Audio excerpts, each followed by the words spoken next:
It starts with something tiny, a late reply, a forgotten chore, a different opinion about where to eat.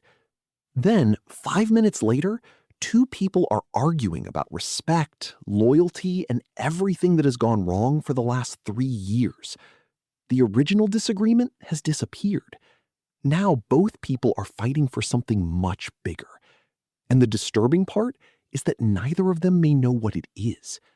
Because most small disagreements do not become fights because of the subject. They become fights because of the meaning hiding underneath it.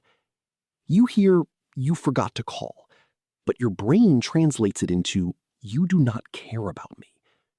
Someone says, "I think we should do it differently." You hear, "You are incompetent." They ask, "Why are you late?" You hear, "You cannot be trusted." The words are small. The interpretation is enormous. It is like someone dropping a match into a room that has been slowly filling with gas. The match gets blamed, but the match did not create the danger. So where does the gas come from? Usually, it begins with an old emotional wound. Maybe you grew up feeling ignored. Maybe criticism was constant. Maybe mistakes were punished. Maybe you learned that being wrong meant being weak. Years later, someone makes a harmless comment, but your nervous system does not respond only to the comment. It responds to every similar moment stored behind it. That is why your reaction can feel much larger than the situation. Your body is not only answering the present, it is protecting you from the past. Have you ever noticed that one specific type of comment can ruin your mood instantly, even when other people would barely react? That is probably not random. It is a sensitive button.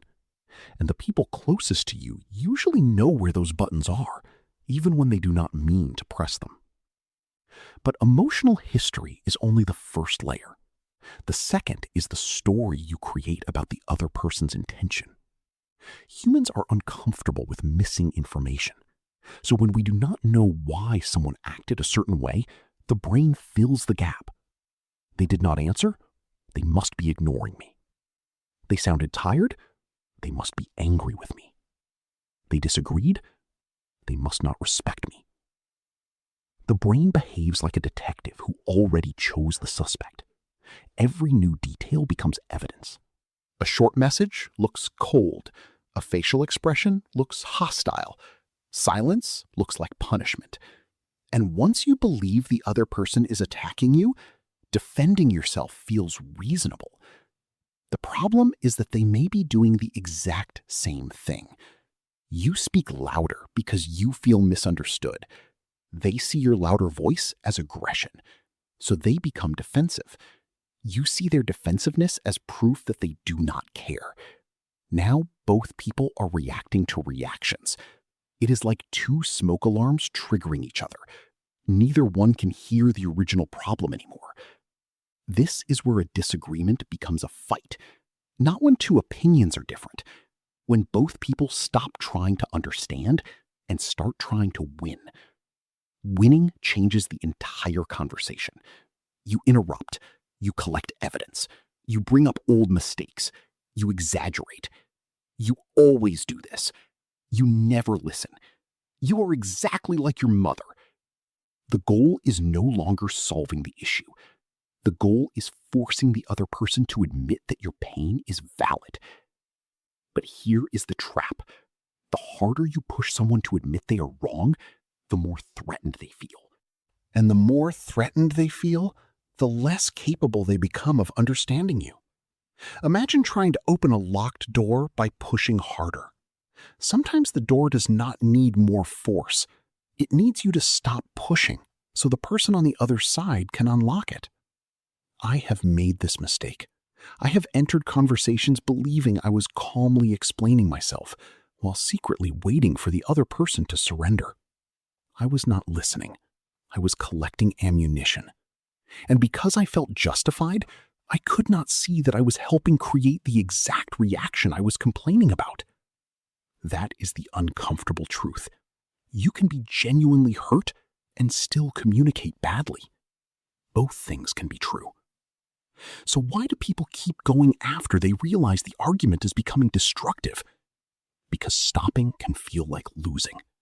Walking away may feel like weakness. Apologizing may feel like admitting that your feelings were wrong. Lowering your voice may feel like giving the other person control. So both people continue, not because the subject matters, because their pride is now trapped inside it. This is the third layer, identity. A disagreement about money becomes, am I responsible? A disagreement about cleaning becomes, am I appreciated? A disagreement about plans becomes, does my opinion matter? The issue becomes connected to who you believe you are, and people defend identity more aggressively than they defend facts. Ask yourself this. During your last serious argument, what were you actually trying to prove? That you were correct? Or that you mattered? That distinction changes everything.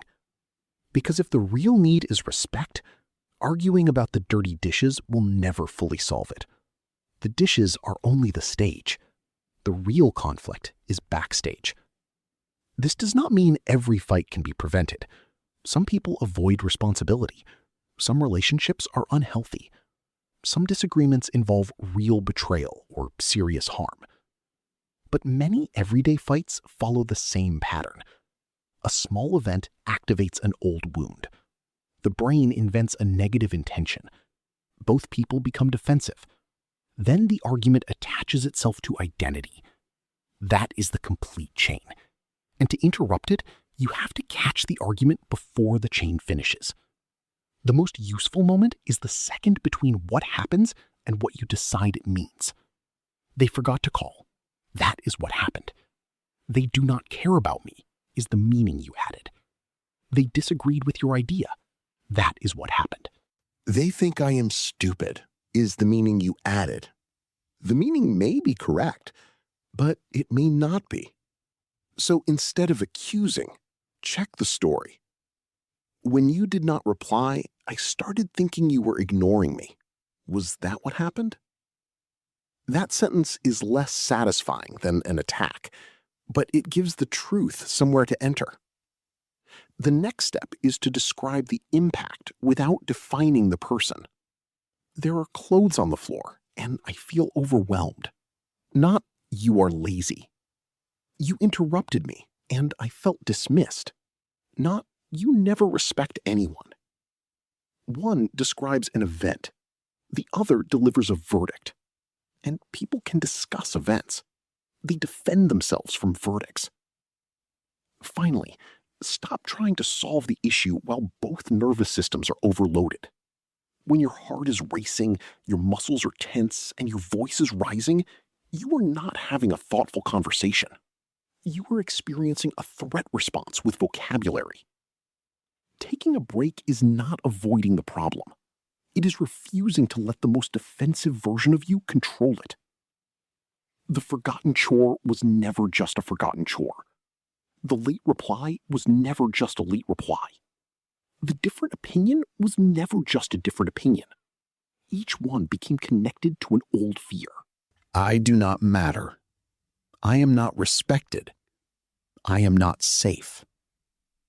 Small disagreements turn into fights when two people argue about the event while secretly defending themselves from those fears. That is why the argument feels so intense.